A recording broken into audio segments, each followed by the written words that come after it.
All right, we're live. Welcome everyone to the JetBrains plugin sync for September 27th.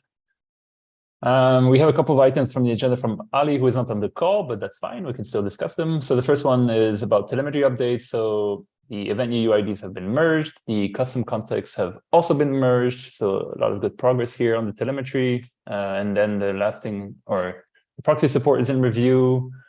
It turns out there was snowplow collector URL was misconfigured, which is why there were no events that were making it to the warehouse when doing local testing. And this will be fixed in the proxy MR as well.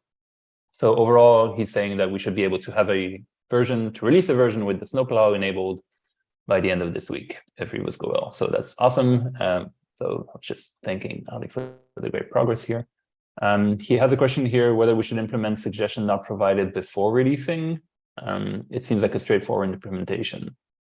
My own take on this was that if we can do it this week because it's easy enough, then we should do it before we enable telemetry, because otherwise we'll have the same thing that happened with VS Code, where the next version of the plugin that has not provided will produce like a jump in acceptance rate, and people will misinterpret that. Because without the not provided events, we will be underreporting on the acceptance rate. That's my forecast, I guess.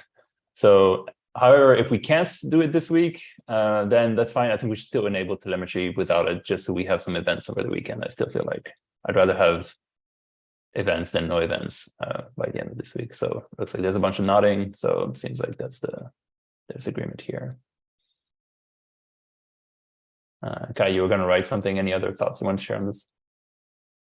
I was just going to agree. I think you're right. Very good.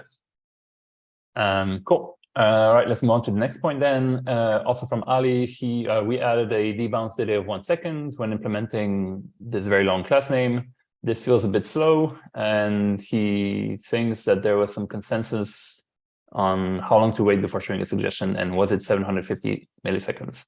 So again, my answer here is I don't think there is a consensus on it. I found that the 1 second, I think Naman, you commented on this in one of those issues, that you had reduced it to 500 milliseconds, but that you saw that the number of requests was pretty high, and so you kept it at 1 second.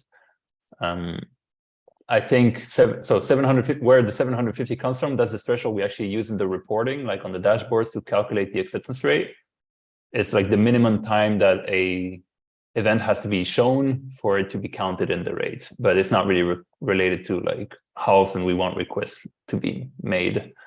And I'm also not convinced at all anymore that keeping the request rate low is so important. So I put a link here why I think that. So I think if we're seeing that in terms of the UX, like in terms of the experience when you're using this, that 1 second feels too slow, I would suggest to like lower it actually, maybe. Yeah. I mean, based on my experience of asking for a suggestion, I don't think 1 second is a very big deal for someone who is requesting some code suggestion from from someone. So it's no big deal, or it's not a game changer to reduce it. So you'd be more in favor of just keeping it at 1 second. Is that what you mean? Yeah. Yes. Gotcha. Yeah, I don't have a strong opinion. Like I said, honestly, I haven't really used the JetBrains extension yet. I did install it, but never went further just yet, because then I got stuck in telemetry. So I'm not sure. Kai, do you have any thoughts on this one, or opinions? I don't. I get confused between the delays and the debounce. I thought that the default delay was originally from the JetBrains library was like 300 milliseconds, right? And now we're overriding that to a second. That's what we've overridden. I mean, it was removed. So default delay was removed. That because of that, we were getting lots of requests. And after that, they introduced a debounce. Initially, it was there. Then they removed the delay and then introduced a debounce. So we kept the debounce as 1 second. But debounce is basically, it is checking if the request duration is more than 1 second, then only they make a request. Right. Yeah. I think we leave it for now and just optimize later if we feel like we need to make some changes. Sounds good. Yeah, I think it's reasonable to choose do nothing. I think that's always a fair option. No, I mean I mean it literally because it means literally less work as well. So that's fine. Cool. Last point also from Ali, is the upcoming plugin release considered GA? If so, should we bump the version 1.0 to indicate stability?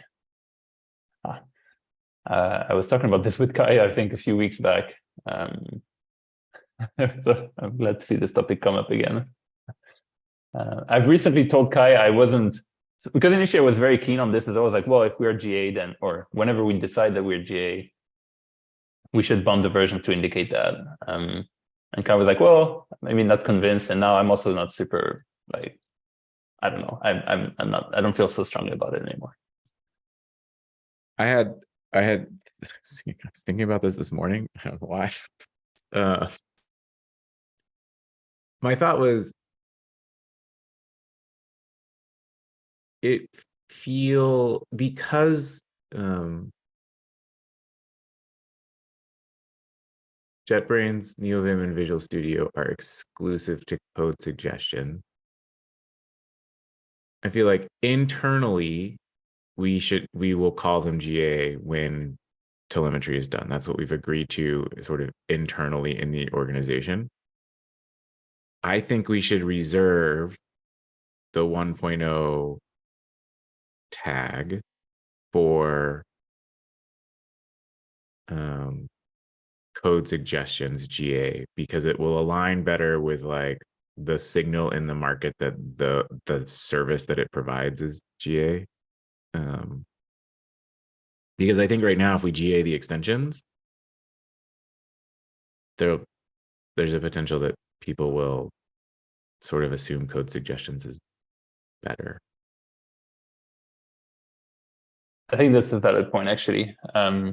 And like you said, specifically because that's the only feature they support, these extensions. So like they're just, no matter whether we want it or not, people associate them just with this because that's what these extensions do at this point. So that's totally fair. Yeah. So if anything, just to avoid confusion or sending the wrong signal, I think that's fine. But I guess the initial question of value of like whether the plugin is considered GA, like, so yeah, like you said, the criteria for this is that we have working telemetry. So that's like, we're almost there. Once that's done, so presumably this week, then yes, they will be GA. But again, we're not gonna market the hell out of that externally at this point, right? Correct. Yeah. So I think internally we call them GA, but I don't think we say the word beta anywhere on them. I don't recall. But yeah, we save a 1.0. Unless we have breaking changes. I think the language server is up to 3.0 now. Yes. So.